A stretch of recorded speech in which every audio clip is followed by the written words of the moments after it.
खन्थाइनि मुं आबौआ आंखौ फंनैसो खोथा बुंदोंमोन।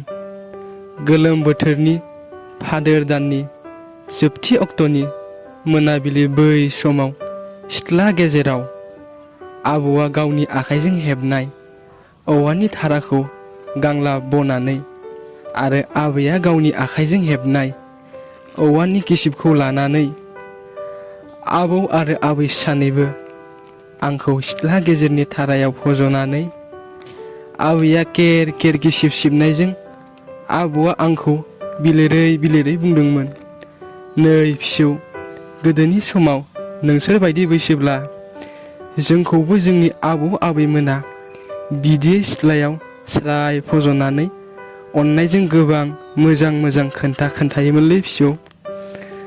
आंबो दिनै नोंनो मोननैसो खोथा खोन्थागोन फिसौ। जाय खोथाखौ नों गोसोआव लाखिनानै सुबुंनि नोजोराव मोजां खामानि मावलांगोन।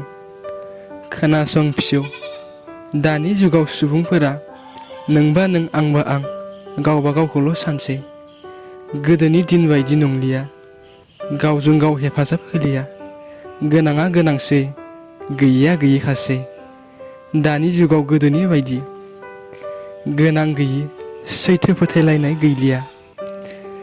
गोदोनि दिनाव मा नायनोमोन फिसौ, दैज्लां बोथोरनि दिनाव दुब्लियाव ज' ज' माइ खोथिया गायनाय फुनाय, सावरि बादालि जानाय, बारि बारि गय फाथै थाइजौ खान्थाल लारि लारि आलाय सिलायमोन। गावजों गाव मैगं थाइगं सोलायना जानाय, गावजों गाव अनलायना थानाय बेसे समायना। नाथाय दानि जुगाव मैगं थाइगंनि दामाबो बारायबाय। आगोलनि बायदि गरसे गरनै रांजों जेबो जालिया फिसौ, जेबो बायना मोनलिया। गोदोनि दिना गैलिया।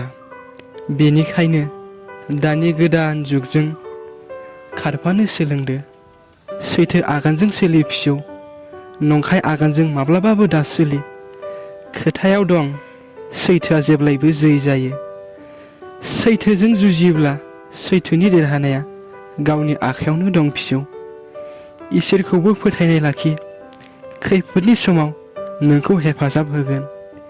इसोरा थार गोसोनि साननायावनो दं। थार गोसोजों सानोब्ला इसोरखौबो मोनदांगोन। नाथाय इसोरखौ रावबो नुवा फिसौ।